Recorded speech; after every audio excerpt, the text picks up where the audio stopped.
이것을 실천하는 데 있어서는 상당한 그 중지가 필요하고 그 2분을 다 쓰셨습니다.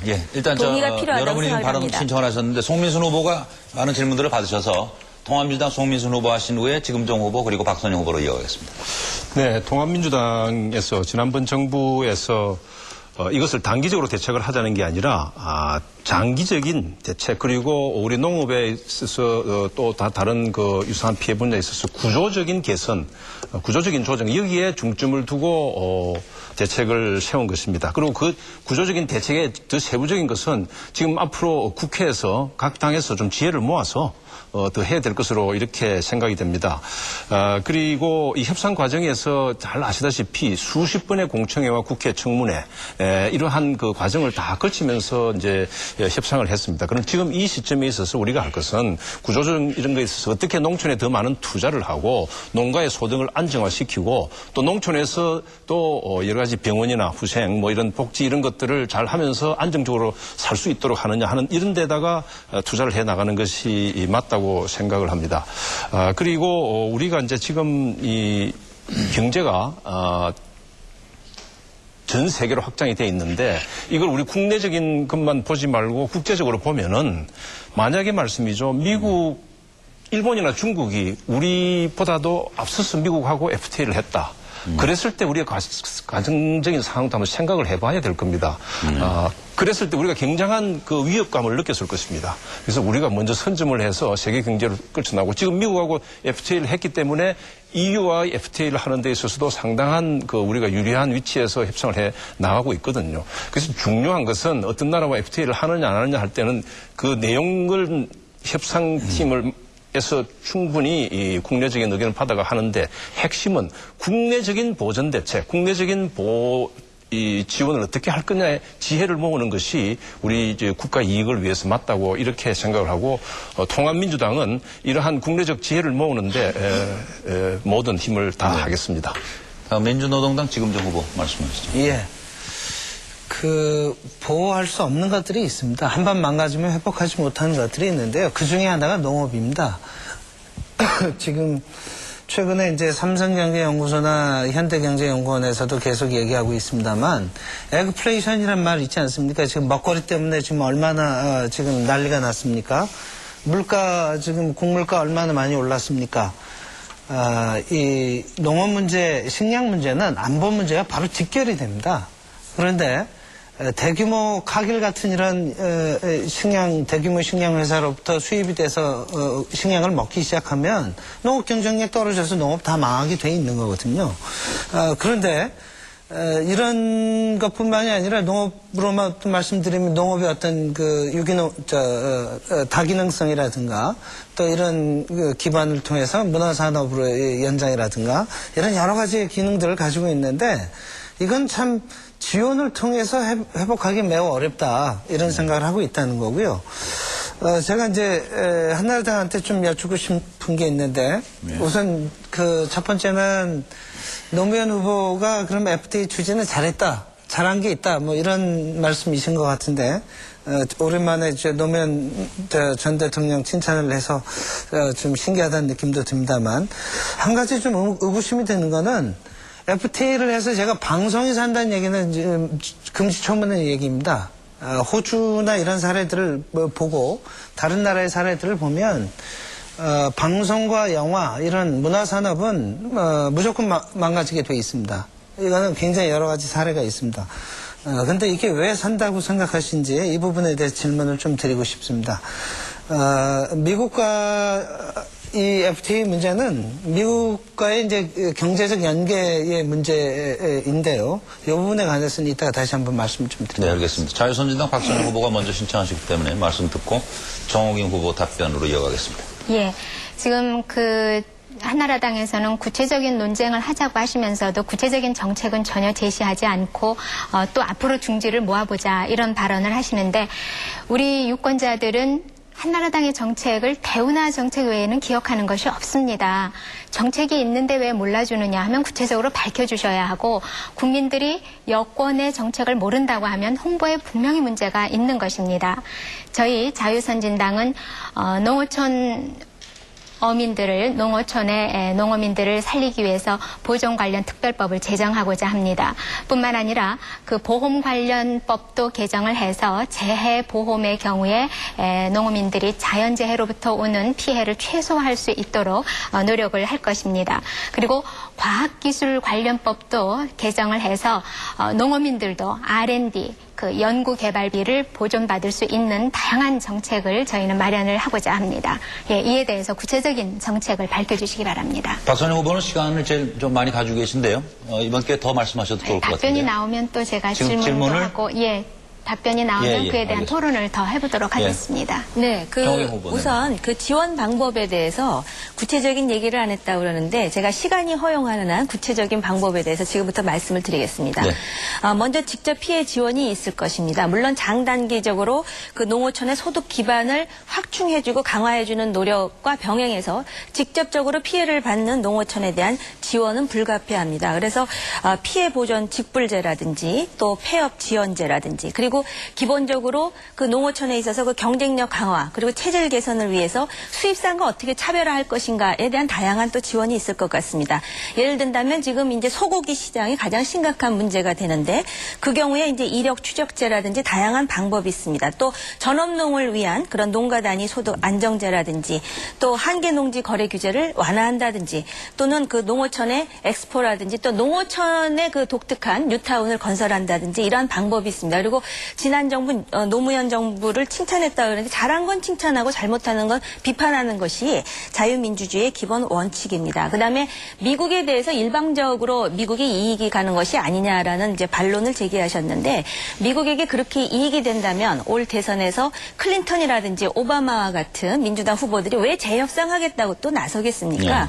이것은 상대적인 개념이고 이 국제 관계에 있어서 협상이라고 하는 것은 상대가 있고 내가 있기 때문에 서로가 이익이 되고 우리에게 최적의 고지가 무엇인가를 따져보는 것이 가장 중요하다고 생각을 합니다. 그다음에 또 한 가지 질문 중에 이제 방송 영화 애니메이션 산업 이 얘기가 나왔는데 저는 방송이 잘 된다고 얘기하지 않았습니다. 영향을 받는다고 얘기했고 아마 이제 시장이 개방이 되면 연간 26억 9천만 원 정도의 이제 감소 그 소득의 감소가 있을 것입니다. 그런 부분에 대해서도 대처를 해야 되는데 중요한 것은 경쟁력입니다. 우리가 어떻게 구조적으로 체질 개선을 해서 경쟁력을 개선할 것인가에 초점을 맞춰야 되고 갑자기 대운하 정책에 대해서 말씀하셨는데 대운하야말로 245개 지역구에 지역 일꾼을 뽑는데 다른 정당들이 표 얻겠다고 지금 정치 쟁점화 하는 것입니다. 예, 그 자유선진당 박선영 후보가 말씀하시죠. 예, 너무 농어촌 문제로만 흐르니까 이번에 저는 좀 주제를 바꿔서 지적재산권 분야를 말씀을 좀 드리고자 합니다.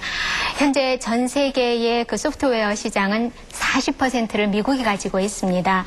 그런데 한미 FTA의 내용 중에 지적재산권의 보호 기간을 70년으로 연장을 해주었습니다. 그리고 단지 2년의 유예기간을 두고 있습니다. 이것은 앞으로 우리 지적재산권 시장을 아주 근본적으로 뒤흔들 굉장히 중요한 요소가 될 터인데 특히 그 일시적인 복제권이라는 것을 우리가 타결을 해주었습니다.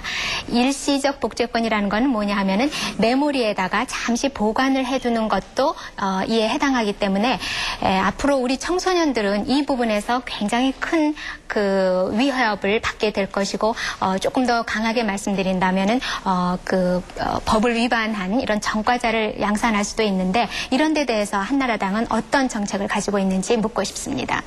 네, 김석수 후보 이해하시죠? 지금 한나라당과 또 통합민주당에서는 장단기 대책이 다 있다고 이렇게 말씀을 하십니다. 그리고 또 지혜도 모으자고 이렇게 말씀을 하십니다. 좋은 말씀인데요. 근데 결국은 그 피해를 보는 계층이 농어민과 또 제약업계 이런 데 있지 않습니까? 근데 사람이라고 하는 것이 뺨을 맞아도 자기가 자원해서 뺨을 맞으면 좀 덜 아픕니다. 그러나 상대방이 그냥 뺨을 후려치면은 아프게 돼 있습니다. 바로 이 원리인데요. 지금 한나라당과 통합민주당이 하는 방식은 국민 통합을 저해하는 방식으로 지금 FTA 의제를 끌고 가고 있는 게 가장 큰 문제라고 생각을 합니다. 저희도 FTA 조건부로 찬성을 하고 추진해야 된다라고 생각을 합니다만은 이 구조적인 대책 문제를 당사자들한테 지금 전혀 물어보고 있지 않습니다. 지금 당사자들을 모두 빼버리고 정부와 정치권이 알아서 잘 해주겠다라고 이렇게 이야기하고 있는 것이거든요. 이것을 어떤 모든 국민들이 그대로 받아들일 수 있겠습니까? 억울함을 호소하는 사람들을 들판에다 지금 내팽개치고 국회와 또는 정부 청사에서 지금 다 주물럭거리고 있는 상황이란 말입니다. 그래서 저는 이런 부분들이 좀 개정이 돼서 이 한미 FTA로 인해서 피해받는 기업이라든지 또 근로자 또 농어민들 이런 사람들이 좀 모여서 어떤 또 정부와 모여서 정치권이 모여서 어떤 협약기구 비슷한 것이 좀 있어야 된다라고 생각을 합니다. 그렇게 해서 예를 들면 그 장단기 중장기 대책이 정말 일회성 땜질용 보상인지 아니면은 정말 경쟁력을 갖춰 나갈 수 있는 그런 보상인지를 당사자들이 판단하고 또 당사자들을 설득을 해서 이 국민을 통합하는 방식으로 해서 이 한미 FTA 문제를 풀어야지 자꾸 정부가 일방적으로 밀어붙이고 하는 이런 방식으로 해가지고는 전혀 해결되지 않을 거라고 보고요. 그것은 아마 국회에 비준이 된다 하더라도 이후에 계속 사회 불안의 요소로 남을 겁니다. 그리고 없는 사람들, 못 가진 사람들은 죽을 수밖에 없는 이런 상황이 되기 때문에 약자를 배려하는 그런 한미 FTA 이런 과정이 돼야 된다고 봅니다. 예, 잘 들었습니다. 이제 세 분은 한 번씩 1분의 기회를 가지고 계시고 통합민주당 송민순 후보, 자유선진당 박선영 후보가 2분의 시간을 가지고 계십니다. 어느 분 먼저 말씀하시겠습니다. 네, 제가 먼저 말씀을 드리겠습니다. 통합민주당의 입장은 아주 분명합니다. 협상은 서로 균형이 있게 되어 있고 중요한 것은 국내 보존 대책을 어떻게 효과적으로 세우느냐 여기에 초점을 맞추고 있습니다. 국내 보존 대책은 지금 말씀하신 것처럼 누가 정부에서 일방적으로 이렇게 하는 게 아니고 그게 당장 피해를 입는 분야에서 종사하는 분들의 의견을 충분히 모아서 지혜를 모아서 그것이 이 균형 있는 대책을 만든다는 게 그래서 그게 국회 역할 아니겠습니까? 그래서 국회에서 이 문제를 아주 심도 있고 앞으로 더 논란이 되지 않을 그러한 정도까지 해야 된다고 생각을 하고요. 그다음에 지금 이제 반대하는 분들이 이 단기 대책에 치중하고 있다 이렇게 말씀을 하시는데 지금 그동안에 대책 나온 것들이 물론 아까 말씀드린 투융자 123조 뿐만 아니라 이 취약 분야에서 체질 개선 12조, 경쟁력 강화 7조, 그리고 피해 보전 직불 1조 2천억 이런 것과 같은 장단기적 대책 그리고 체질 개선을 포함한 구조적 대책 이것을 같이 모아서 대책을 세우자는 것이 그게 통합민주당의 입장입니다. 네. 이런 그 과정에서 이것을 어떻게 잘 돼 있는 것을 더 좋게 만드느냐 이런 데에 지혜를 모아야지 지금 협상이 잘 돼 있는 것을 거꾸로 다시 돌려서 어떻게 해보겠다 이렇게 하는 것은 우리 국력을 키우고 또 경제력을 키우고 또 동시에 이러한 그 FTA를 통해서 피해를 보는 분들에게 대한 아주 구조적이고 장기적인 혜택을 만들어 가는 데 있어서 오히려 도움이 되지 않는다 저는 그렇게 생각을 합니다. 그런 면에서 이 FTA는 피해 보상 대책과 FTA 비준을 한 보따리에 묶어서 어느 한쪽만 먼저 나가서 안 됩니다. 한 보따리에서 묶어서 국회에서 비준을 시키자 하자는 것입니다. 네, 잘 들었습니다. 지금 민주노당 지금종 후보 1분 남으셨으니까요. 일단 먼저 자유선진당 박선영 후보. 예. 기회를 주시죠. 예. 지난 정권에서 그 한미 FTA 협상을 주도적으로 이끄셨고 또 이번 정권에서는 견제 세력을 자처하시는 통합민주당에서 한미 FTA의 문제를 굉장히 모호하게 말씀을 하시는데 사실 한미 FTA가 실행이 되면은 우리 생활에 전반적으로 영향을 미치게 됩니다.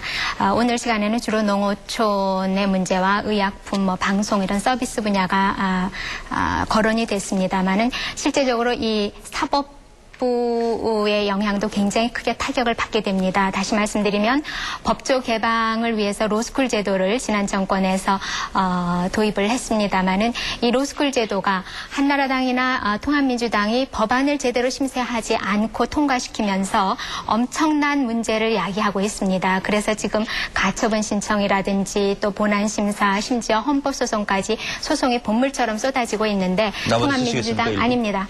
요거 이 답변은 시간이 다 되세요. 예, 이따가 해주시고 그에 대한 한나라당의 입장도 좀 민주노동당 말씀해 주시죠. 예. 지적재산권 문제 말씀하셨는데 굉장히 중요한 문제입니다. 미국이 지금 버티고 있는 산업 구조를 보면 군산 복합체 아닙니까 미국이? 군수산업 문제하고요. 금융 서비스 문제. 그다음에 이제 문화 쪽에 이제 대단히 강세를 보인 나라입니다. 죄송합니다. 그런데 지금 우리가 미국과의 경제적 연계가 지금 이런 조건에서 이어지면 굉장히 위험하다는 것이 미국이 지금 재정 적자, 무역 적자, 쌍둥이 적자를 기록하고 있거든요. 그런데다가 지금 서브프라임 모기지론 사태를 놓고 보면 미국 경제가 지금 폐렴을 앓고 있습니다. 근데 이런 상황에서 우리 미국 기침하면 우리 폐렴 앓는다고 하지 않았습니까? 연계를 한다는 것은 대단히 위험하다 이런 말씀 드리고요.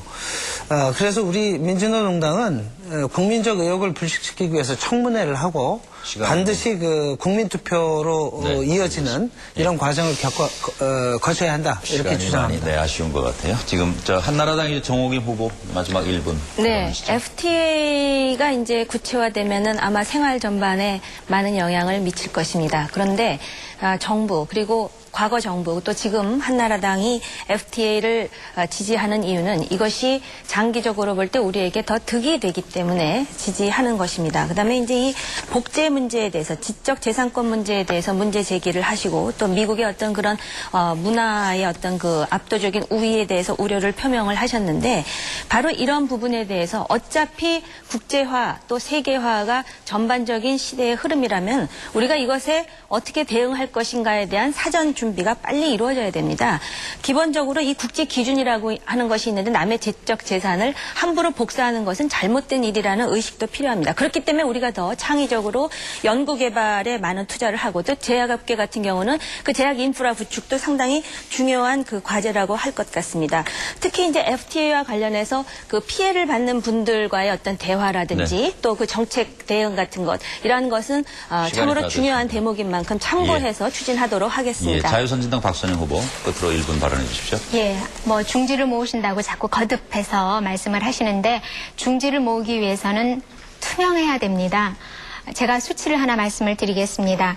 2007년도에 4월 달에 농업 부문의 생산 감소액을 예상치를 당초에 7천억 원이라고 발표를 했었는데 나중에 2007년 말에 발표를 할 때는 이보다 거의 2천억 원이 적은 6,698억 원으로 발표를 했습니다. 유권자 여러분 잘 생각을 해보십시오. 그동안의 물가가 얼마가 올랐습니까? 환율이 얼마가 뛰었습니까?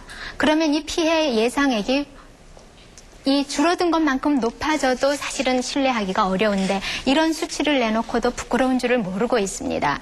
저희 자유선진당은 품격 있는 국회를 만들기 위해서 이러한 투명성을 가지고 계속 문제 제기를 할 것입니다. 그리고 국민 여론을 무시하면서 마구잡이로 몰아붙이는 이런 권위주의적인 정치에 도전을 할 것입니다. 기억해 주십시오. 장저한국당 김석수 후보 말씀해 주세요. 네, 우리나라는 기본적으로 수출 입국입니다. 수출을 해야 먹고 사는 나라입니다. 이 점을 좀 명확하게 우리가 했으면 좋겠고 그래서 반대를 위한 반대를 하지 않았으면 좋겠다는 것이 저희 기본 입장입니다. 그러나 수출을 하더라도 재벌 중심의 어떤 수출 국가는 좀 곤란하다는 생각이 듭니다. 우리가 지난 3, 40년 동안 그렇게 해왔지 않습니까? 그렇게 해온 결과 양극화가 심화된 것입니다. 이 국내 문제에 대해서 대단히 소홀하게 생각하고 있는 그런 관성들을 갖고 있는데요. 이번 기회에 좀 그걸 바로 잡았으면 좋겠습니다. 그래서 이제는 대기업뿐만이 아니고 중소기업 또는 농업 이런 부분들도 수출을 해서 먹고 살 수 있는 다시 말하면 취약 부분을 좀 세계화시킬 수 있는 그런 경쟁력을 갖출 수 있는 구도로 가야 되는데 말로는 경쟁력을 강화하면 된다라고 이야기하지만 지금 우리나라 중소제약업체가 어떻게 세계적인 제약업체들하고 경쟁력을 가질 수 있습니까? 그 말로만의 경쟁력은 곤란하다는 생각이 들고요. 그리고 국민 생존권이 걸린 문제는 좀 국회에서 국회의원들이 알아서 한다 이렇게 하지 말고요. 좀 직접 피해 당사자가 참여하는 직접 민주주의 좀 요소를 도입하자는 겁니다.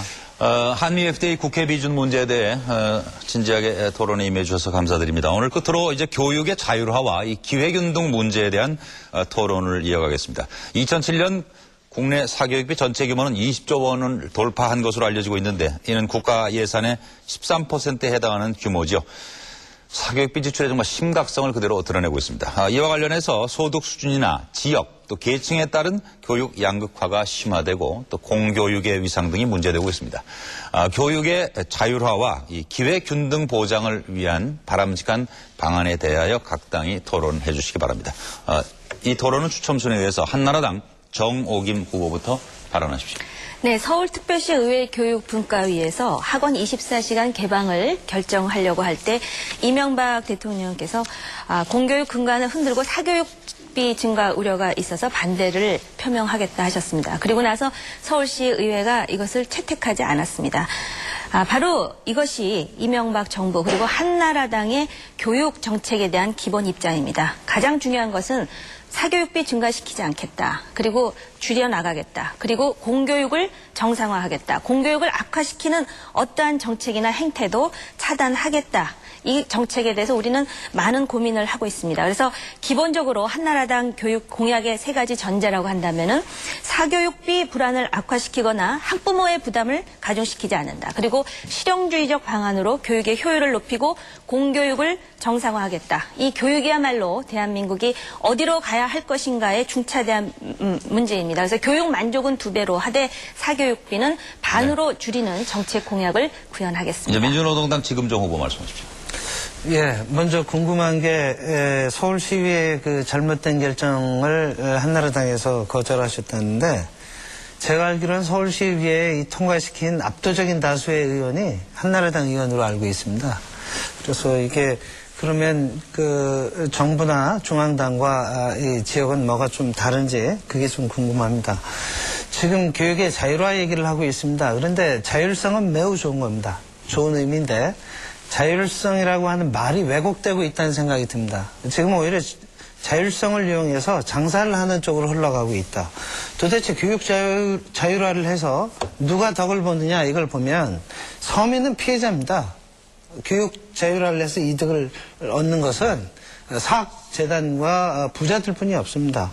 그래서 특수 목적권을 많이 만들면 사교육이 준다고 하는데 이건 절대 그렇지 않습니다. 문제는 서열입니다.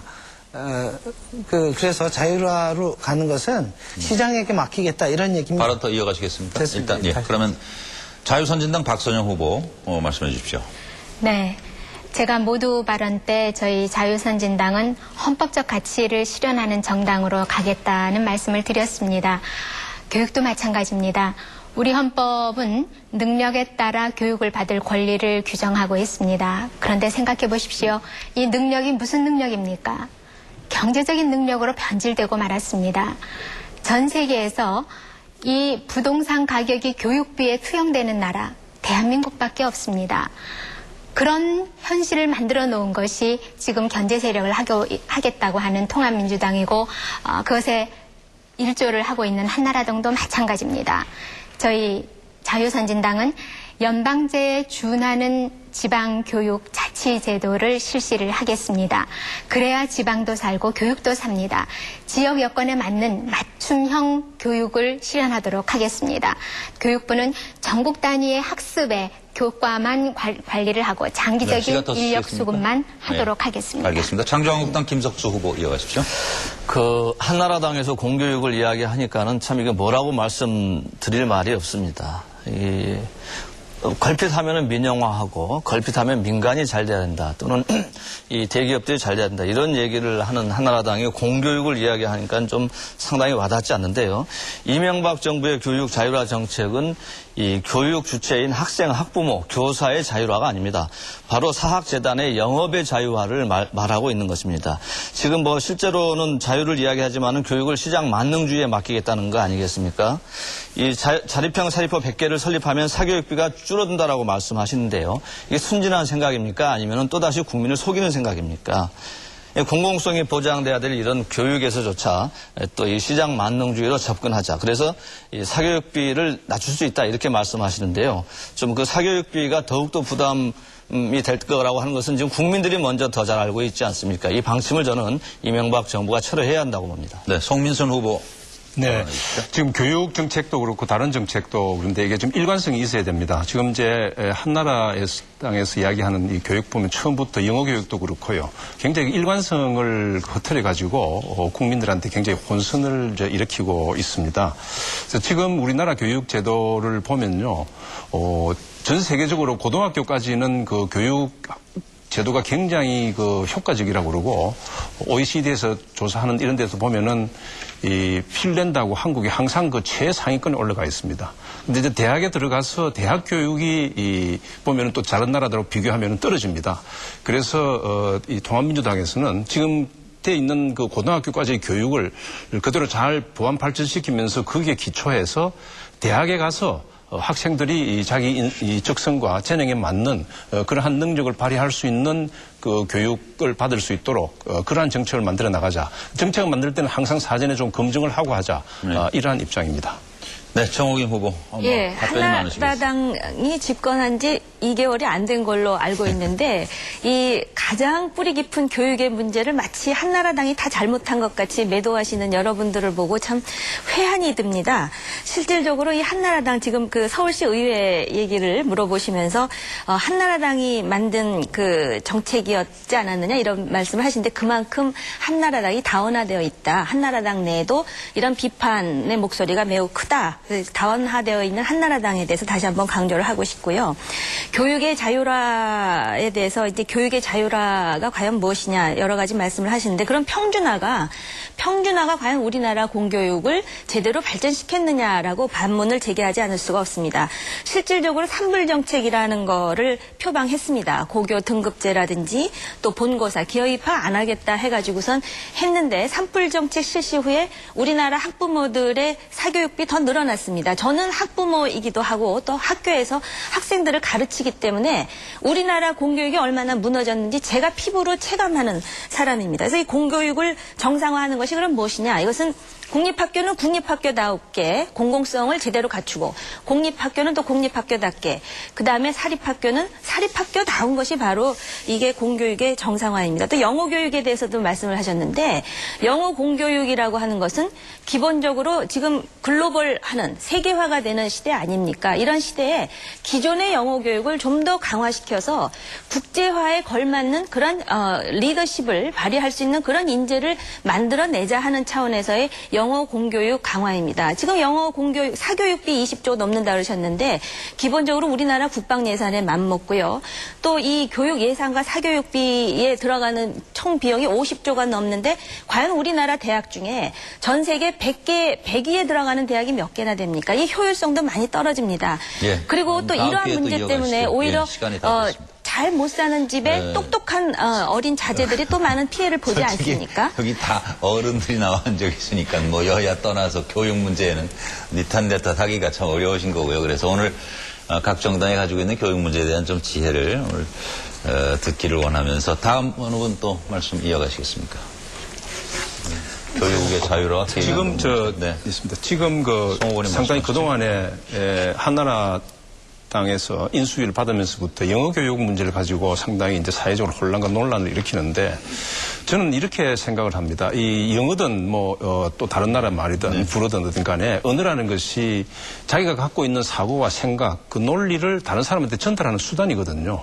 근데 그 영어 몰입 교육이라는 이런 걸 만들어 가지고 그런 걸 떼내 세워서 혼선을 일으키는데 그 이유는 뭐냐면은 자기 사고, 자기 판단을만 가지고 있으면은 다른 학교에서 공교육에서 교육시켜도 얼마든지 국제사회에 나가서 자기가 하는 일을 하고 또 통용을 할 수 있다고 생각을 합니다. 그런데 마치 영어를 미국 사람, 영국 사람처럼 해야 되는 것처럼 이렇게 환상을 일으켜서 오히려 학부모들에게 자기 자녀들이 국제 무대에 나가서 제대로 활동할 수 있는 그러한 자질을 어떻게 하면 키우는가를 오도하고 있지 않나 저는 그런 그 우려를 갖습니다.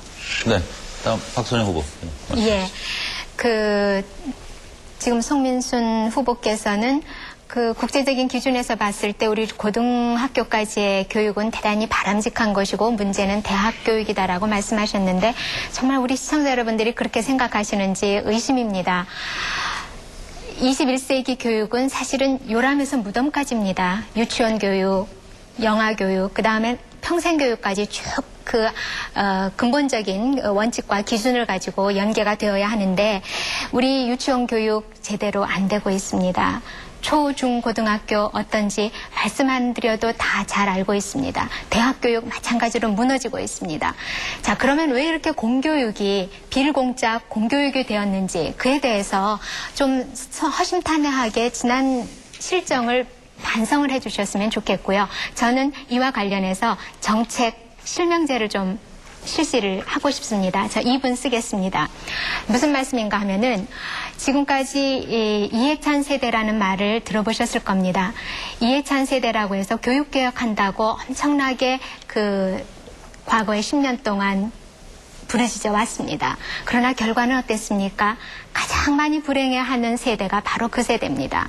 교육은 당장의 정권의 야욕에 눈이 멀어서 개혁이라는 이름으로 포장해서 그것을 홍보 효과로 쓰면은 안 됩니다. 보다 긴 안목을 가지고 교육을 해야 하는데 그런 관점에서 본다면 통합민주당만이 아니라 한나라당도 정말 문제가 많습니다. 인수위 시절부터 시작해서 영어 몰입 교육이요. 개념도 모호하고요. 그 발언이 있자마자 전국의 사교육 시장이 요동을 쳤습니다. 그런 데에 대해서 책임을 지고 실명제를 해서 그 같은 정책을 잘못 도입한 사람에 대해서는 일정 기간 동안 공직에 머물 수 없도록 하는 그런 정책 실명제를 할 수 있었으면 네. 하는 것이 저희 자유선진당의 바람입니다. 지금 저 그거 신청하셨죠? 네. 예. 그 평준화가 교육을 망쳤다라고 하는 주장은 옳지 않습니다.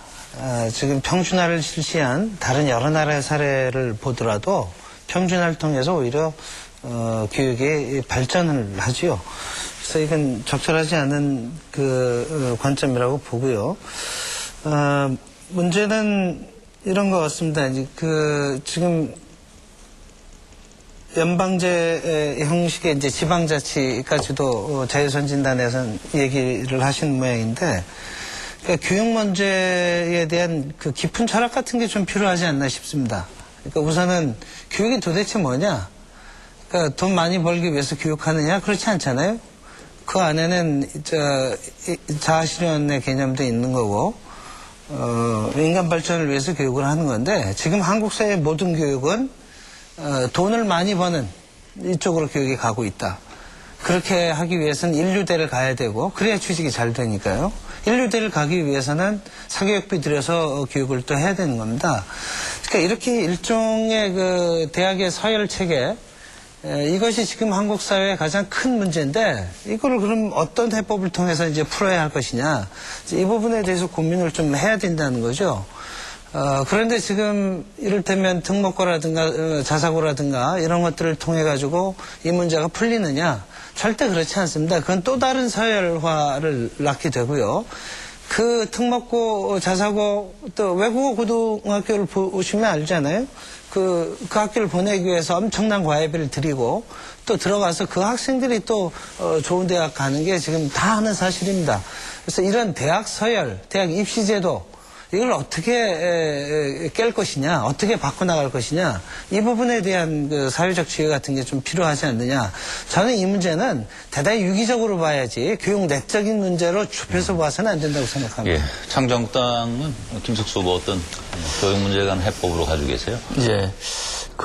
지금 한나라당은 그 미국식 자유주의 교육 정책으로 가자고 이야기하는 것 같습니다.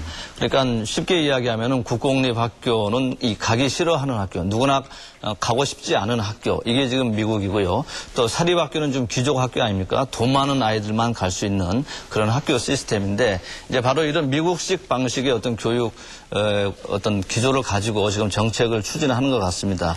그런데 지금 우리나라 대학 등록금도 한 해에 지금 1,000만 원이 넘었습니다. 미국의 하버드 대학 한 해에 수천만 원씩 등록금 합니다. 바로 이런 방식으로 가자고 하는 건데요. 이건 대단히 좀 곤란하다고 생각합니다. 우리가 항상 교육, 특히 공교육과 관련해서는 유럽 방식을 많이 생각을 하고 있지 않습니까? 대학 교육까지도 국가가 모든 것을 책임지는 그런 방식으로 가야 됩니다.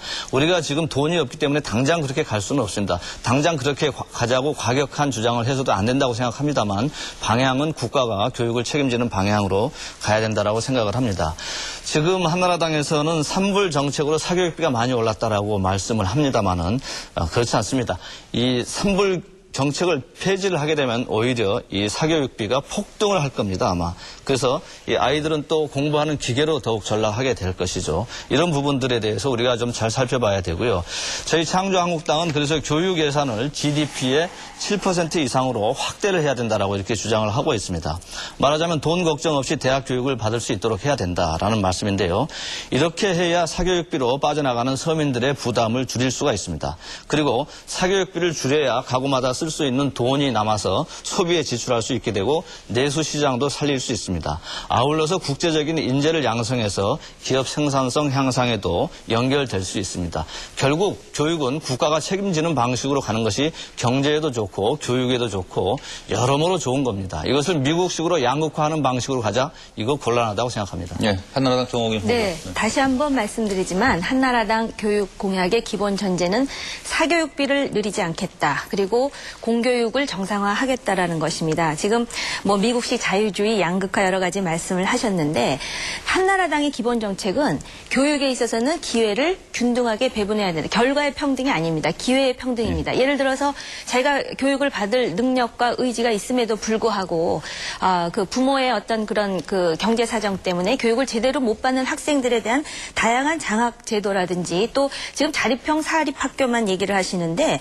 실질적으로 저소득층 자녀를 위해서 장학금을 수여하는 것은 물론이고 기숙형 공립학교를 중소도시라든지 낙후된 도시라든지 또 지방에 먼저 150개 육성하겠다라는 기본적인 정책 내용이 있습니다. 그리고 사립형 그 자율형 사립학교는 그 재단의 권학 이념에 맞추어서 자율적으로 실시하도록 하고 또 마이스터교라는 것도 이제 운영을 하겠다. 그러니까 평준화가 아니라 다양화 그리고 창의성과 수월성을 그 강조하면서 100년 대계를 그 만들어 나가겠다라는 것이고요. 그다음에 이 영어 공교육과 관련해 갖고 이제 인수위 때의 그런 그 몰입식 교육 문제 때문에 논의 과정에서 진위가 좀 잘못 전달이 된 부분이 있고 이것이 또 정치 쟁점화가 됐습니다.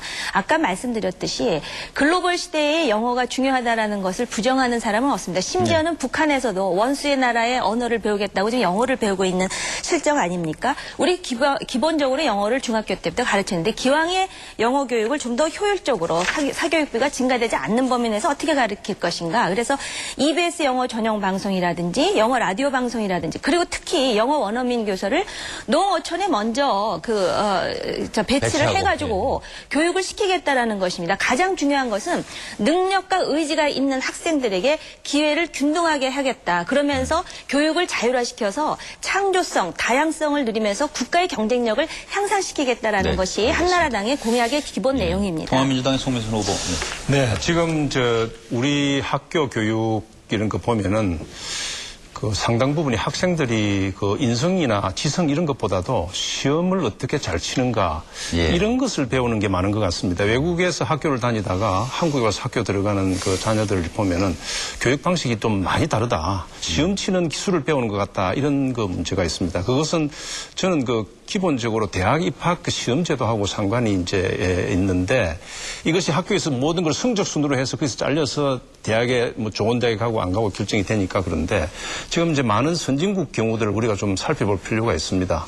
미국이나 유럽에 있는 많은 나라들이 그 학생이 어느 학교에서 몇 등을 하고 점수를 어떻게 받았느냐 이것보다는 이 학생이 어떤 분야에 무슨 자질을 가지고 있고 어떤 인성을 가지고 있고 이 사람이 이 사회 활동을 위해서 또는 그 전체를 위해서 무슨 일을 할 수 있느냐 하는 그러한 잠재적 능력을 보고 그거에 따라서 학생들을 선발하는 이러한 제도를 많이 택하고 있습니다.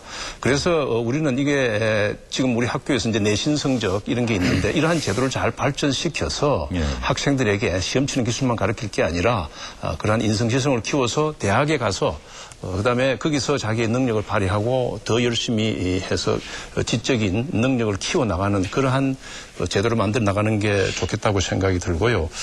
그런 면에서 지금 아까 우리 고등학교까지 교육이 만족스러우냐? 만족스럽진 않죠. 한국의 교육제도에 어느 누구도 만족스럽다고 생각하는 사람은 없을 것이라고 봅니다. 그러나 기존에 있는 제도를 예를 들어서 지금 이제 학업 성취도 측정을 해보면은 그 능력의 성취도를 측정해보면은 이제 국제적 평가에서 한국이 핀란드하고 같이 이제 늘 상위에 올라가는데 그러한 장점이 있는 만큼 그 장점을 살리면서 모자라는 것을 보완하는 것을 해야지 그 있는 걸 그냥 없애서 새로 바꾸자. 검증되지 않은 것을 바꾸는 것은 좀 조심을 하자. 그것이 오히려 학부모들과 학생을 도와주는 길이다라는 그것이 우리 당의 입장입니다. 지금정 후보는. 네. 저는 요즘 학생들을 보면 정말 불쌍합니다. 이건 사람이 사는 그 생활이 아니라고 생각을 합니다. 아까 여러분들이 말씀하셨지만 21세기 산업은 창조적인 산업입니다. 그러니까 옛날처럼 굴뚝산업이 아니라는 얘기죠. 그럼 창조적 산업에 맞는 창의적인 인간을 기르는 게 매우 중요합니다. 이제 이거는 지금의 교육 체계, 교육제도로는 불가능합니다. 그리고 학교 내 이 교과과정도 대폭 바꿔야 된다고 봅니다. 인간이 가지고 있는 능력이 지적 능력뿐만이 아니라 감정적 능력이라든가 몸의 능력이라든가 이런 그 창의적 다양한 능력들이 있는데 이것들 충족시키는 교육 내용으로 바뀌어야 하고요. 입시제도는 철저하게 지금 바꾸지 않으면 이 서열 체계라든가 사교육의 문제는 절대 해결 안 된다 이렇게 봅니다. 그래서 우리 민주노동당의 경우는 입시제도를 철폐시키는 걸 이제 장기적으로 그러니까 이 고교 졸업 자격시험만 보더라도 보고 혹은 또 내신 뭐 이런 걸 통해서 이제 어느 학교라도 갈 수 있게 하는 게 매우 중요하다. 기회평등이라고 하는 것은 여러 재반 조건들이 갖춰졌을 때 가능하다고 봅니다. 그러니까 특정인에게 장학금을 주는 것이 아니라 보편적 복지를 통해서 아까 그 무상교육의 문제로 장기적 접근을 해야 한다. 근데 무상교육을 대학까지 해야 되는 게 원칙이라고 봅니다만 재정 문제나 이제 현실적 여건을 감안해서 이걸 어떻게 어떤 경로와 과정을 거쳐서 만들어갈 것이냐 이 부분에 대해서 지금 민주노동당의 입장을 내놓은 게 있고요. 그래서 이 부분에 대해서 민주노동당이 집중적으로 노력을 할 생각입니다. 사실 한나라당은 이 등록금 인상 문제에 대해서 민주당도 역시 마찬가지입니다만 조금 소극적인 입장을 보였고 저희가 이제 등록금 상한제를 내놓으니까 남은 시간을 좀 이용해 주시고 예, 다른 박선영 당들이 후보 따라해서 말씀 듣고 이어가겠습니다. 예, 지금 한나라당에서는 공교육을 활성화시키겠다라고 하면서 뭐 창의성, 수월성 이런 좋은 단어들을 나열을 하고 계신데 좀 더 구체적인 정책이 없을까 고민을 좀 해보셨으면 합니다. 저희 자유선진당에서는 앞으로 구체적인 정책을 제시하기 위해서 문제 제기를 끊임없이 할 것입니다. 그 첫 번째 교육 관련해서는 우리 교육세가 1958년도에 제정이 됐습니다. 이 교육세가 그동안 목적세로 있다가 이제 지금은 연구세로 됐는데 목적이 교육입니다. 지금까지 매년 얼마가 걷어져서 어떻게 쓰였는지 유권자 여러분에게 공개하신 적이 있으십니까? 저는 공교육이 활성화되기 위해서는 교사가 신명이 나야 하고 신명 나는 교사가 가르칠 때 학생들이 창의성이 개발이 된다고 생각합니다. 그래서 우리 자유선진당에서는 OECD 수준에 맞는 교사 대 학생 수준의 비율을 유지를 할 것이고요. 그 구체적인 방법에 대해서는 제가 시간을 연결해서 쓰면서 좀 말씀을 드리겠습니다. 지금 교육세 말씀을 제가 드렸는데 이런 목적세로 되어 있는 것은 다른 데 전용하거나 이월시키면 안 됩니다. 그 목적을 위해서만 쓰여야 됩니다. 만약에 지금까지 교육세가 그렇게 쓰였다면은 그리고 국회에서 견제 세력이 제대로 작동을 했다면은 우리 교육이 이렇게까지 무너지지 않을 수도 있었습니다. 그러니까 재정적인 분야이기 때문에. 그래서 제가 볼 때는 교사들이 신명나서 학생들을 가르치기 위해서는 일단 교사들에게 행정적인 업무를 줄여줘야 됩니다. 첫째입니다, 그게. 그리고 두 번째로는 모두에 제가 말씀을 드렸던 대로 지방 분권이 교육에도 적용이 돼야 됩니다. 그리고 세 번째로는 교사들이 이 급변하는 21세기 사회 환경에 적응하기 위해서는 끊임없이 공부할 수 있는 터전을 마련을 해줘야 합니다. 그래서 이 교육세로 상당 부분을 교사 재교육 또는 학위 받는 거 해외 연수를 지원해주는 이런 제도적인 정책을 법률과 연결시켜서 저희 자유선진당에서는 반드시 해내겠습니다. 네, 잘 들었습니다. 창조한국당은 어떤 정책이 있을까요? 네, 저희 창조한국당의 기본적인 교육 정책은 기회균등입니다. 기회균등을 어떻게 하면 극대화할 수 있겠느냐 하는 이제 이런 고민을 가지고 여러 가지 정책들을 내놨는데요. 우선은 아까도 방금 말씀드렸습니다만 무상교육을 좀 확대해야 됩니다. 지금 당장은 재정 문제 때문에 대학까지 우리가 무상교육은 못 시킨다 하더라도 지금 최소한 고등학교 교육까지는 무상교육 시스템으로 가야 됩니다. 또 그럴 만한 저희 그 국력이 된다라고 생각을 합니다. 지금 서민들이 가장 살기 어려운데요. 특히 40대, 50대 가장 되시는 분들은 그 고등학교에 다니는 아이들을 지금 두고 있거든요. 이 아이들에게 들어가는 등록금이라든지 이런 부분들이 또 만만치가 않습니다. 그래서 저희는 고등학교까지 당장 이 무상교육을 확대 실시해야 된다. 이렇게 좀 주장을 하고 있고요. 그다음에 산불 정책은 그대로 유지하는 것이 좋겠다는 생각입니다. 지금 본고사라든지 또는 이 고교 등급제라든지 또는 기여 입학 사교육제 이런 것들을 부활하고 허용을 해가지고 어떻게 사교육비가 줄어들겠습니까? 오히려 더 폭등을 하지요. 지금까지 그 산불 정책이 있었기 때문에 그나마 사교육비가 이런 정도로 늘어날 수 있었던 거라고 생각을 하고 대신에 어떤 그 학력을 상향 조정하는 것은 국가학력평가제라고 하는 것을 도입을 해서 상향 평준화를 유도하는 것이 필요하다고 봅니다. 그리고 우리 교육의 가장 큰 문제 중에 하나가 이게 인재가 전부 다 서울로 모이는 것 아니겠습니까? 그래서 앞으로는 주요 대학교에 지역별 인재를 의무적으로 입학시키는 지금 현재도 하고 있습니다. 서울대에서 일부 하고 있죠. 기회균등 선발제를 이제는 전면적으로 실시를 해야 된다 하는 이런 주장을 하고 있습니다. 그리고 지방대학교가 지금 대단히 어려운데요. 이 지방대학교 발전특별법을 좀 제정할 필요가 있습니다. 그래서 각 지역의 각 권역별로 우리가 한 20개 대학 정도는 세계적인 수준의 대학으로 만들겠다 하는 이런 의지를 가지고 정책을 집행할 필요가 있겠습니다. 그리고 국립대 공동학위제 같은 경우도 대단히 필요한 것이죠. 서울과 지방이 골고루 발전하기 위해서 필요한 정책입니다. 네. 송민순 통합민주당 후보만 2분의 시간을 가지고 계신데요. 이번에 다 활용하시겠습니까? 네, 뭐 한꺼번에 네. 다 이야기를 하겠습니다. 지금 그 통합민주당은 기본적으로 공교육을 강화하자는데 제일 초점을 두고 있습니다. 그래서 사교육 이걸 강화해서 특히 이 기족교육을 만들어내는 이러한 그 정책에는 우리 확고하게 반대를 하고 있습니다.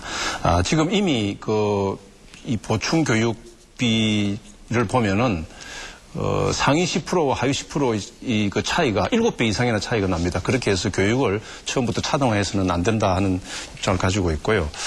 그렇게 하기 위해서는 고등학교를 포함한 공교육을 강화를 해야 되는데 공교육에 있어서 정부가 상당한 그 투자를 해야 되고 또 이 교육을 강화하는 데 있어서 하루아침에 뭐가 될 것처럼 아주 조급한 생각으로 이루려고 하면 안 된다고 봅니다. 교사도 자질 있는 교사를 더 양성해야 되고 또 그 안에서 학 과목이라든지 이런 걸 차곡차곡 바꿔야 되는데 정권이 바뀔 때마다 기존에 있던 것을 또 갑자기 바꿔가지고 졸속으로 성과를 내기 위해서 교육제도를 급속하게 바꾸는 것은 정말로 국가적인 폐해다. 이런 그 생각을 갖고 있고요. 그다음에 그 영어 교육을 이렇게 하는데 이것을 자기 정신을 가지고 자기 문화를 가지고 영어를 배울 수 있는 그러한 교육을 해 나가야 된다 하는 것을 정책 당국자뿐만 아니라 학부모님들도 그렇게 아시면 더 좋을 것 같습니다. 그리고 지금 이제 마지막으로 우리 대학의 등록금이 말씀이죠. 천문학적으로 올라가고 있습니다. 아까 어떤 다른 분이 말씀하셨지만은 다른 나라에도 등록금이 많은 경우가 있는데 이런 나라들은 그 대부분이 이 등록금 후불제 즉 그 등록금 융자를 해주는 아주 그 저렴한 이자율을 가지고 융자를 해서 돈이 없어서 대학 교육을 못 받는 그런 경우는 많습니다. 그래서 지금 보니까 우리가 그게 이자율이 상당히 높은데 이자율을 아주 현실화해서 등록금 후불제 제도를 확대해 나가는 것이 바람직하다고 그렇게 생각합니다. 네, 교육 문제에 관해서 이제 1분씩의 시간을 잘 활용하시기 바랍니다. 한나라당 정호긴 후보 말씀해 주십시오. 네, 교육은 100년 대계입니다. 장기적으로 고민해야 될 문제이기 때문에 처음에 전제로 사교육비가 더 이상 늘어나서는 안 된다. 그리고 공교육 정상화에 대해서 강조를 드린 것입니다. 잠재적 능력을 보고 학생을 뽑아야 된다는 그런 그 취지에 동의합니다. 그래서 대학 입학에 있어서의 그 입학 사정관제 같은 것을 지금 고려하고 있고 또 영어 공교육에 있어서 세계화되는 시대에 가장 필요한 정책이지만 가장 중요한 전제는 역시 우리말을 잘해야 되고 우리 역사를 제대로 알아야 된다. 그 교육부터 시키겠습니다. 그다음에 무상교육과 관련해가지고 기초생활수급권자에 대한 무상교육 정책 공약을 지금 이미 제시를 했습니다. 구체적 공약이 없다라는 비판이 있는데 한나라당의 교육복지 그리고 교육 공약에 대해서 시간 있을 때 한번 좀 검토해 보시기 바랍니다. 등록금 문제에 대해서 대학생들 또 학부모님들 고민이 많으십니다. 미래 소득과 연계된 학자금 대출 제도가 한나라당의 등록금에 대한 공약입니다. 이외에도 많은 공약이 있습니다만은 가장 중요한 것은 장기적으로 공교육을 어떻게 정상화하느냐에 초점이 맞춰져 있습니다. 민주노동당 지금종 후보 말씀해 주십시오. 예. 한나라당과 민주당 비판 좀 하겠습니다. 한나라당의 경우에 2008년도에 학자금 융자 이자 보전 예산 1,000억 원을 삭감했습니다. 저소득층 학자금 저리 융자 제도 폐지했습니다. 민주당은 등록금 인상 방조했습니다. 사학재단 눈치 봤습니다. 등록금 상한제 법안 심의를 외면하고 있습니다. 지금 이 두 정당을 비롯해서 지금 다른 정당들이 등록금 인상을 막겠다, 상한제 도입하겠다, 후불제 도입하겠다 이렇게 말씀하시는데 전 좋은 일이라고 생각합니다. 그런데 이렇게 오락가락한 태도는 좀 바꿨으면 좋겠습니다. 저희 민주노동당 2006년 제 기억에 11월에 등록금 상한제 지금 제출해 놓고 있습니다. 반드시 여러분들의 그 등골 휘게 하는 등록금 문제 민주노동당이 해결하겠습니다. 네. 자유선진당 박선영 후보입니다.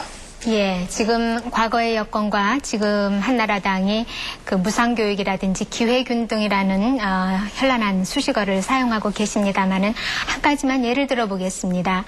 지난 2007년 7월에 국회 마지막 날 3분을 남겨놓고 폐회하기 3분을 남겨놓고 한나라당과 통합민주당이 담합을 해서 로스쿨법을 통과시켰습니다.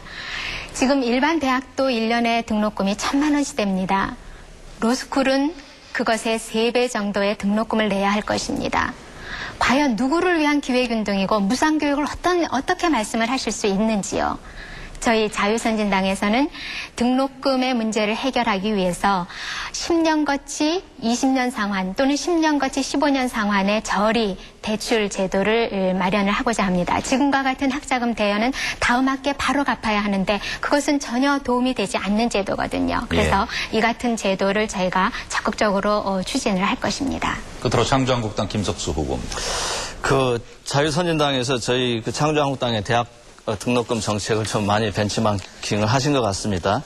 저희는 이미 이번에 12대 주요 공약 중에 하나로 대학 등록금을 10년 거치 10년 상환하는 방식으로 제도를 바꾸겠다 이렇게 좀 말씀을 내놓고 드린 바 있습니다. 왜냐하면요 지금 대학교 나와도 지금 청년 실업 취업을 못 하거든요.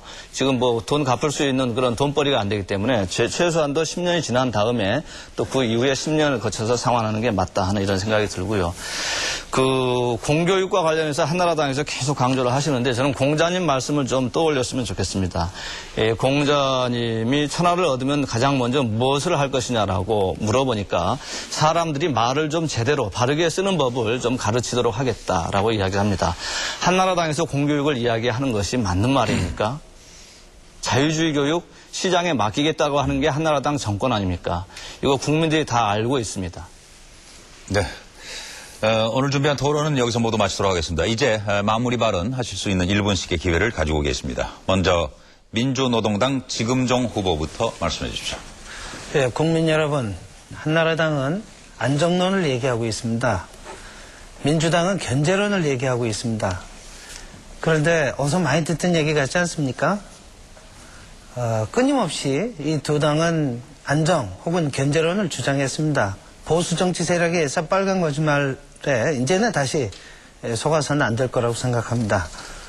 한나라당의 안정론은 재벌 1%만을 위한 안정입니다.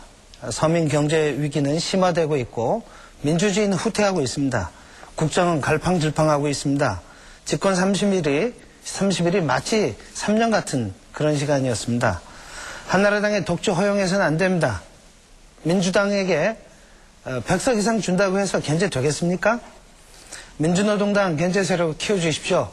저희 그동안 잘못한 점 많습니다. 진보 분열했습니다.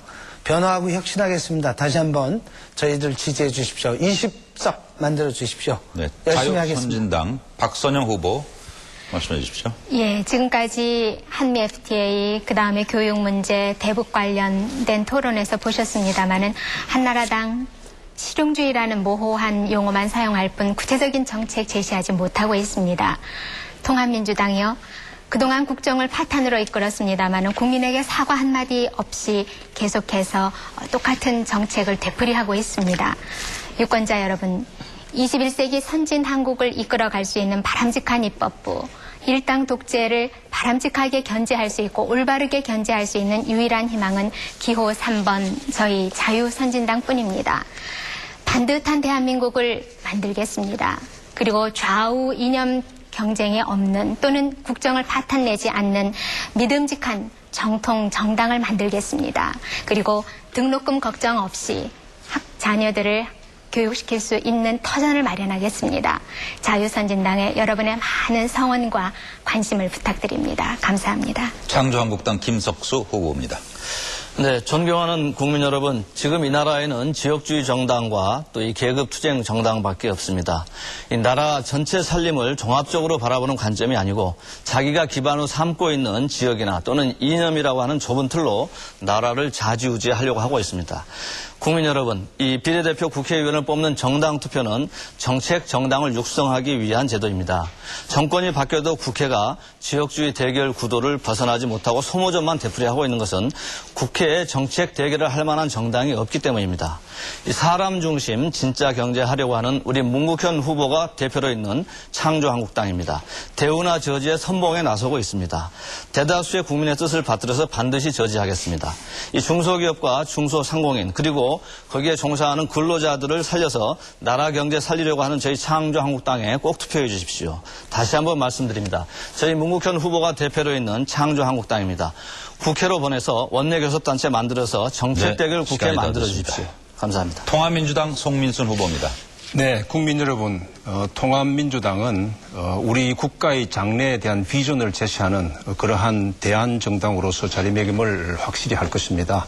한반도에서 평화와 번영을 이루고 또 통일을 이루어 나가는 그러한 전략적 비전을 제시해서 국민 여러분과 함께 또 관련 모든 나라들의 그 동의를 받아서 이끌어 나가도록 그렇게 하겠습니다. FTA 반드시 국내 대책을 확실히 묶어서 통과시키도록 그렇게 하겠습니다. 교육 문제도 국가가 교육을 책임지고 교육에 기회균등이 이루어져서 자질이 있는 사람들은 얼마든지 자기의 능력을 발휘할 수 있는 그러한 교육 제도를 만들어 나가도록 하겠습니다. 지금 그 한반도 운하 이야기가 많이 나오는데 한국과 같은 좁은 산악지대의 반도 국가에서 종단 운하를 만드는 나라는 전 세계에 없습니다. 국민 여러분들 많이 참고해 주십시오. 그리고 이 나라를 위해서 자동차가 잘 가려고 그러면은 오른쪽 타이어, 왼쪽 타이어 다 균형이 맞아야 됩니다. 이번 선거의 의미는 바로 그러한 균형을 갖추는 그러한 선거라고 생각합니다.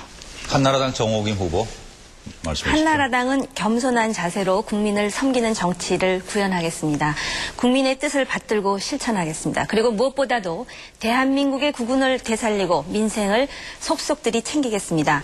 창조적 실용주의로 21세기 대한민국의 위상을 강화하겠습니다. 국제사회의 중요 역할자가 되는 것이 한나라당이 세우고 있는 우리 대한민국의 비전입니다.